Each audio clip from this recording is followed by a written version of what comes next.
நம்முடைய தலைவர் அவர்கள் எழுச்சி தமிழர்கள் செய்த தியாகத்திற்கு அந்த மக்கள் அங்கீகரித்திருக்கிறார்கள். பெருமளவு பெருமளவு பெருமளவு தேர்தல் நேரத்தில் தொடர் நீங்க போனாங்க பார்த்தீங்களா, எல்லா கிராமத்துலையும் போகும்போது அவங்க தலைவரை தங்கள் வீட்டு பிள்ளையா கொண்டாடுறதுக்கு பாருங்க, அதனுடைய எதிரொலியை பார்க்கிற போது இன்னைக்கு தேர்தலில் யாரெல்லாம் பானையை உடைப்போன்னு சொன்னாங்க பாருங்க, அவங்களாம் எங்க இருக்காங்க தெரியலையே. இங்கே மக்கள் அதான், மக்கள் யாரை அங்கீகரிக்க வேண்டும் யாரை புறக்கணிக்க வேண்டும் என்று தெளிவாக மக்கள் முடிவு செய்திருக்கிறார்கள். அதனால்தான் விடுதலை சிறுத்தைகளை அங்கீகரித்திருக்கிறார்கள், தூக்கி கொண்டாடி இருக்கிறார்கள், முகர்ந்திருக்கிறார்கள். வெளிப்பாடுதான் இன்றைக்கு 2 தொகுதியில் நாம் வெற்றி பெற்றிருக்கிறோம். பானை உடைப்பேன் என்று சொன்னவர்கள் பானை உடைத்ததோ இல்லையோ, ஆனால் நம்முடைய பானை தங்க பானையாக இன்னைக்கு ஜொலித்துக் கொண்டிருக்கிறது. எல்லார் வீட்லயும் எல்லா மக்களும் இன்னைக்கு கொண்டாடி இன்னும் ஒரு முக்கியமான தோழர் நீங்க பதிவா சொல்லணும். இது ஒரு குறிப்பிட்ட சமுதாயத்துக்கான தலைவராக மாத்திரம் இல்லாம இன்னைக்கு தலைவர் அனைவருக்குமான தலைவராக கொண்டாடிக்கிட்டு இருக்கிறாங்கல்ல. ஒட்டுமொத்த சமூகமே தானே, ஒரு தலித் சமூகத்தை தாண்டி ஒட்டுமொத்த தமிழ் சமூகமும் அரவணைக்கக்கூடிய ஒரு தலைவர். இன்னைக்கு எப்படி ஒரு கலைஞரை பார்த்தார்களோ, எப்படி ஒரு அண்ணாவை பார்த்தார்களோ, எப்படி ஒரு காமராசரை பார்த்தார்களோ, இன்று தலைவரை அப்படி பார்க்க வேண்டிய சூழல் இன்றைக்கு களத்தில் உருவாகி இருக்கிறது. அதை தான் இன்னைக்கு நம்ம எதேர்ச்சியா பார்க்கிறோம், கண்கூடா பார்க்கிறோம். நம்ம தலைவரை யாரெல்லாம் புறம் பேசினார்களோ, தலைவரை யாரெல்லாம் அங்கீகரிக்க மாட்டோம், அவரை எந்த அளவுக்கு வாய்க்கிழியே புறந்தள்ளி பேச வேண்டும், அவர்கள் எல்லாம் இன்றைக்கு தலைவரை புகழ்ந்து பேசிக் கொண்டிருக்கிறார்கள். தலைவருடைய தியாகத்தை போற்றுகிறார்கள், தலைவருடைய உழைப்பை மெச்சுகிறார்கள், அவருடைய ஒவ்வொரு செயல்பாடுகளையும் உச்சி முகர்ந்து பார்த்து கொண்டிருக்கிறார்கள். கண்டிப்பா. நம்முடைய தலைவருடைய செயல்பாடு என்பது அந்த தொகுதியில பெரிய அளவிலான ஒரு செயல்பாடு.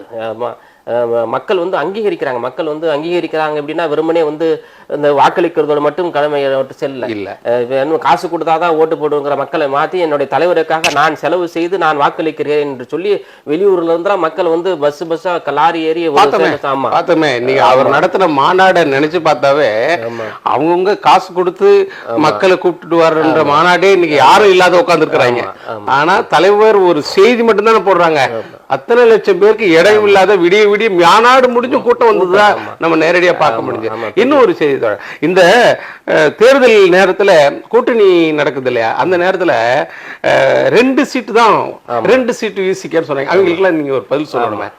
இந்த 2 சீட்டுங்கிறது மக்கள் முடிவு பண்ணல. மக்கள் இன்னும் 3 சீட்டு கொடுத்தா தேவையில்ல, யார் 2 சீட்டு கொடுத்தான்னு சொன்ன ஒரு சூழலை இந்த விடுதலை சிறுத்தைகள் கட்சி அங்க பெற்றிருக்கிறது. எல்லாமே வருத்தப்பட்டாங்க, என்னங்க விடுதலை சிறுத்தைகள் கட்சிக்கு 2 சீட்டு கொடுத்துருக்காங்க, ஏங்க அவருக்கு 3 சீட்டு கொடுத்துருக்கலாமே, அவங்களும் இவங்களும் ஒன்னா கம்பேர் பண்றாரு அப்படின்னு சொல்லி வருத்தப்பட்டாங்க. ஆனால் தலைவர் அவர்கள் பெருந்தன்மையோடு எல்லாத்தையும் அரவணைச்சு போடும், கூட்டணி தர்மத்தை நாம மீறக்கூடாது, கூட்டணி தலைவர்களை நாம் மனப்படுத்தக்கூடாது என்று சொல்லி அந்த மனசை எல்லாம் உள்வாங்கி கொண்டு 2 சீட்டு இருந்தாலும் போதும் என்று அங்கீகரித்து அந்த பயணத்தை தொடர்ந்து கொள்கையா வெற்றி பெற்றார். இன்னைக்கு தமிழ்நாட்டுல தாமரை ஒரு இடத்தில் கூட மலராது என்பதற்கு இனியும் மலர்றதுக்கு வாய்ப்பு இல்லை.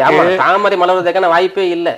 அந்த தாமரை வரை தாமரை மலராது. பாசிசம் ஒருபோதும் தமிழகத்தில் விலை போக முடியாதுங்கிறதுக்கு தலைவர் உறுதியா இருந்தாரு, அது வெற்றி பெற்றார். இன்னொன்னு என்ன குறிப்பா சொல்லணும்னா, தாமரை இந்த அளவு இங்க வீழ்ச்சி அடைவதற்கான காரணம் நம்முடைய தலைவருடைய யுத்திகள் மட்டும்தான் காரணம், வேற யாருடைய உத்திகளோ இல்லையோ. தலைவர் அவர்கள் இந்த மக்களிடத்தையே பாஜகனுடைய அட்டுழியங்களை, பாஜகனுடைய அந்த உள்ளார இருக்கக்கூடிய அந்த சுயநலத்தை மக்கள் அம்பலப்படுத்திட்டே இருந்தார். அவனுடைய சனாதன கொள்கைகளை மக்கள் அம்பலப்படுத்திட்டே இருந்தார். இன்னைக்கு பெரியாருக்கு அப்புறம் சனாதனத்தை மிக தீர்க்கமாக, அம்பேத்கருக்கு பிறகு சனாதனத்தை மிக மூர்க்கமாக எதிர்க்கக்கூடிய ஒரு தலைவர் யார் சொன்னால் நம்முடைய தலைவர் தான். ஆனால் அந்த எதிர்த்ததை மக்கள் அங்கீகரித்திருக்கிறார்கள். அதுதான் இங்க மிகப்பெரிய ஒரு வெற்றியை தந்திருக்கிறது. சனாதனத்தை பேசினா மக்கள் ஓட்டு போட மாட்டாங்க, இந்துத்துவத்தை எதிர்த்து பேசினா மக்கள் ஓட்டு போட மாட்டாங்க, அந்த பிம்பத்தை உடைத்தெறிந்தவர் நம்முடைய தலைவர்.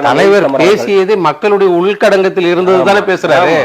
அதனால அது பெருமளவு ஏற்றுக்கொள்ளப்பட்டது, வெற்றி அடையப்பட்டது. ஓகே, விசிகாவினுடைய பிரத்யேக நேர்காணல்களையும் செய்திகளையும் நாம இந்த சேனல் வழியா நம்ம தொடர்ந்து பார்க்கலாம். நீங்கள் இந்த சேனலை மக்கள்கிட்ட கொண்டு சேர்க்கணும், மக்கள்கிட்ட